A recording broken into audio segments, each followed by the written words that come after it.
Hi, my name is Katie, and I'm the best friend of the president's son. You may think that being friends with such a person is awesome, but that's not true at all, and here's why. Before meeting the president's family, I was just an ordinary girl, just like any other girl in my city. I went to high school and worked as a delivery girl in the evenings because I needed extra pocket money. My life was a series of quiet and calm days until everything changed. One evening, I was delivering a package, and when I was about to cross the road, I noticed a strange guy who hid his face under a cap and sunglasses. At the same time, he didn't take his eyes off his smartphone and went straight along the road towards the cars without looking at the traffic lights. There were many people around, but I was the only one who reacted. Without hesitation, I roughly took the guy by the shoulders and pulled him so hard that both of us fell to the sidewalk. Meanwhile, a car drove by half a meter away from us. The stranger was completely shocked by what had happened. At first, he lay on the sidewalk and nervously looked around. Then he thanked me quickly and hurried away.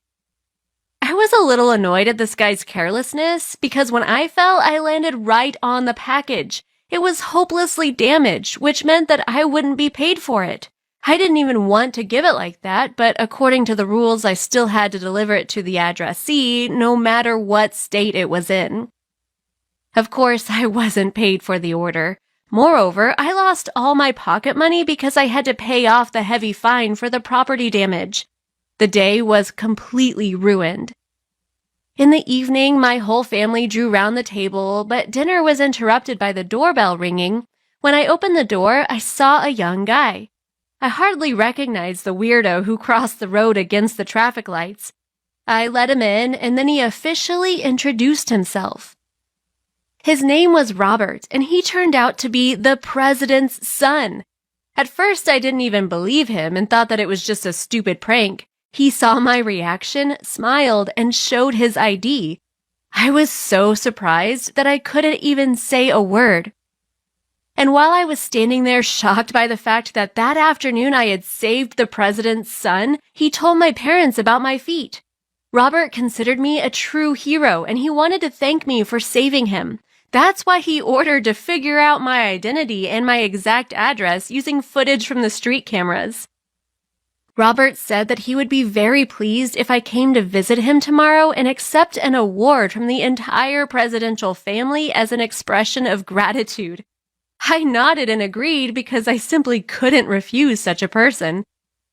The next day, I came to visit Robert.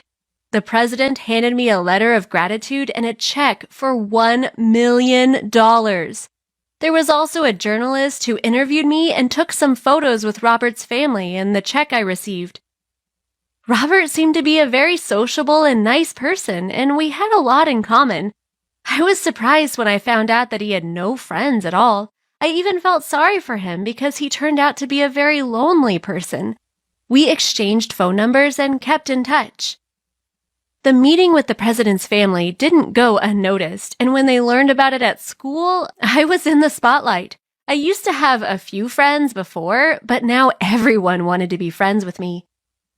All the hype was a little frightening, but I won't deny the fact that I even liked such a life.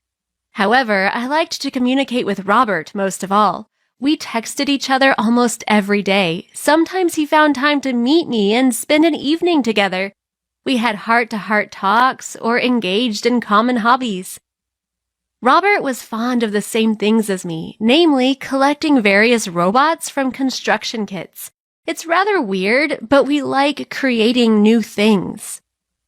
And we were both very embarrassed of our hobby.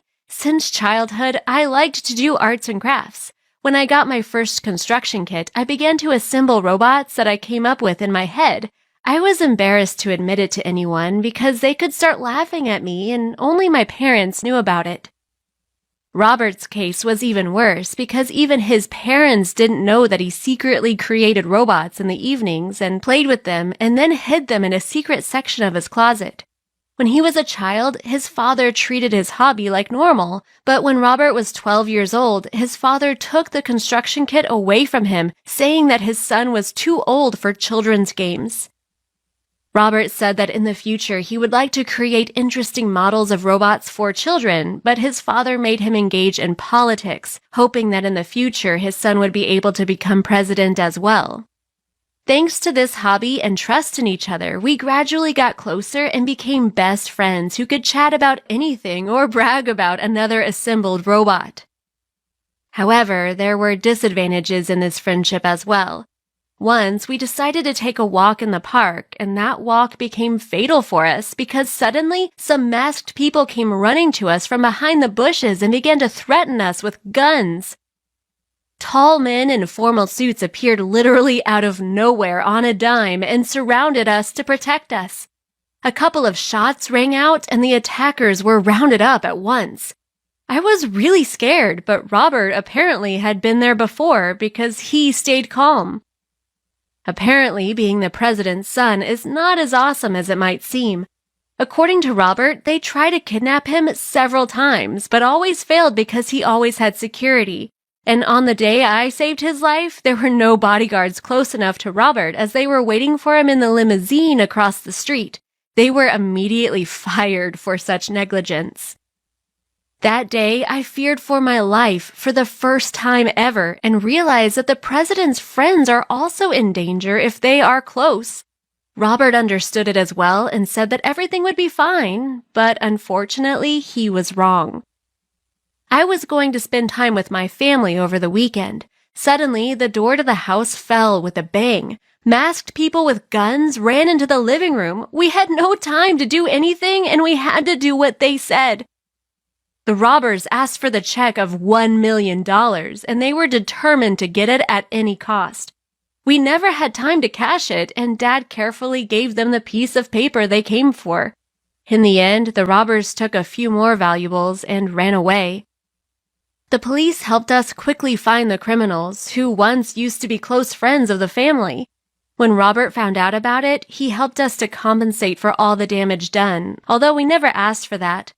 But he still couldn't do one thing. He couldn't change the public opinion. After the robbery, all of our neighbors and some acquaintances began to avoid us for some reason. As a result, Robert remained my only friend, but I was always at risk with him. Even my parents had a lot to bear because they started receiving threatening letters at work. To put it mildly, their bosses weren't happy with it because my parents couldn't focus on their duties due to stress, so they missed a lot of deadlines. Soon, gross violations were found in their reports, so they had to quit the work they had done for so many years. So my whole family was in a terrible situation. Of course, we had a lot of money and we were acquainted with the president's family, but it was the cause of all of our problems. Once I had a meltdown, I couldn't take it anymore and told Robert about all of these problems. It hurt me to say that being friends with him was causing so much trouble, and I was really sorry that it would have to end. For some reason, I was sure that Robert would begin to take revenge on me for such words, but he understood and even offered a deal. Robert decided to help us move to another city so that the bad people couldn't find us. He talked about it with his dad. He agreed to pay for the move and offered my parents a good job. All I had to do was stay friends with Robert at least remotely because he needed a good friend like me. We got used to each other, and such an agreement suited both of us. My parents didn't hesitate and agreed because we were scared even to go to the store in our city. Moreover, the security at our house reported suspicious individuals every now and then. They managed to catch the criminals several times. It took us very little time to pack up. Now we live in the north of the country in a town surrounded by snow-capped mountains. Despite the fact that it is far away from any city, life is still in full swing here, which made us very happy. On the recommendations of the president, my parents made it to the upper post at a large company in the town, and I went to the local school without any problems. We communicate with Robert, and sometimes he comes to visit me, but secretly so as not to cause me trouble again. Would you like to be friends with the president's son? Give your answers in the comments, like the video, and share it with your friends.